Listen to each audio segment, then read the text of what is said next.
Moving on, తమిళనాడులో రాజకీయ సమీకరణాలు వేగంగా మారుతున్నాయి. ప్రస్తుతం మ్యాజిక్ ఫిగర్ గేమ్ నడుస్తుంది అక్కడ.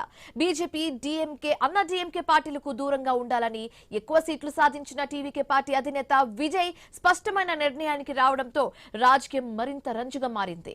విజయ్ వెంట నడవడానికి కాంగ్రెస్, కమ్యూనిస్ట్ పార్టీస్తో పాటు పీఎంకే పార్టీ కూడా సిద్ధపడుతున్నట్లుగా తెలుస్తుంది. సెక్యులర్ భావజాలం కలిగిన పార్టీస్తో డీఎంకే, అన్నా డీఎంకే రహిత సంకీర్ణ ప్రభుత్వం నడపడానికి విజయ్ సిద్ధపడ్డారు. తనకు మద్దతు ఇచ్చే పార్టీలు, ఎమ్మెల్యేల పేర్లను గవర్నర్కు సమర్పించడానికి టీవీకే నేతలు రెడీ అయ్యారు.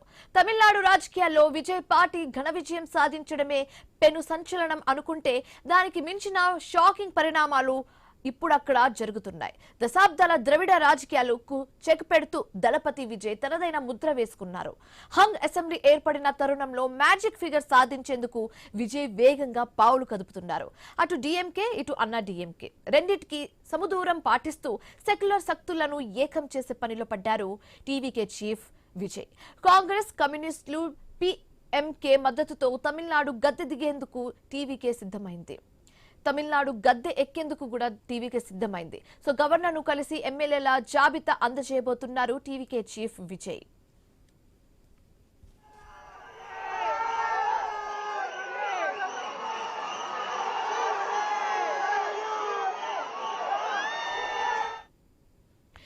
విజయ్ నాయకత్వంలోని టీవీకే 108 సీట్లు దక్కాయి. మెజారిటీ రావాలంటే మరో 10 సీట్లు కావాలి. అసెంబ్లీలో కాంగ్రెస్ 5 సీట్లు, సిపిఎం 2 సీట్లు, సిపిఐ 2 సీట్లు గెలిచింది. రామదాసు నాయకత్వంలోని పీఎంకే 4 సీట్లు గెలిచింది. అయితే ఈ 4 పార్టీలకు కలిపి 13 సీట్లు ఉన్నాయి. ఈ సీట్లు విజయ్ సర్కార్ ఏర్పాటు కావడానికి సరిపోతాయి. కాంగ్రెస్, కమ్యూనిస్టులు ప్రస్తుతం డీఎంకే నేతృత్వంలోని కూటమిలో ఉండగా పీఎంకే, అన్నా డీఎంకే కూటమిలో ఉంది. అయితే ఇప్పుడు కాంగ్రెస్, కమ్యూనిస్ట్, పీఎంకే పార్టీలు తమ పాత మిత్రాలను వదిలేసి విజయ్తో కొత్త స్నేహం చేయాలని దాదాపు డిసైడ్ అయినట్లుగా తెలుస్తుంది. విజయ్ తన రాజకీయ సిద్ధాంతాలను ప్రకటించినప్పుడు లౌకికవాదానికి కట్టుబడి ఉంటానని చెప్పారు. ఇది కాంగ్రెస్, లెఫ్ట్ పార్టీలకు కలిసి వచ్చే అవకాశం.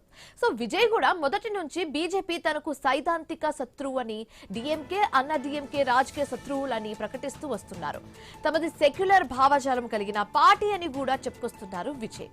తాను చెప్పిన మాటలు పాటించాలంటే బీజేపీ, డీఎంకే, అన్నా డీఎంకే పార్టీలు లేకుండా ప్రభుత్వాన్ని ఏర్పాటు చేయాల్సిన అవసరం ఇప్పుడు ఉంది.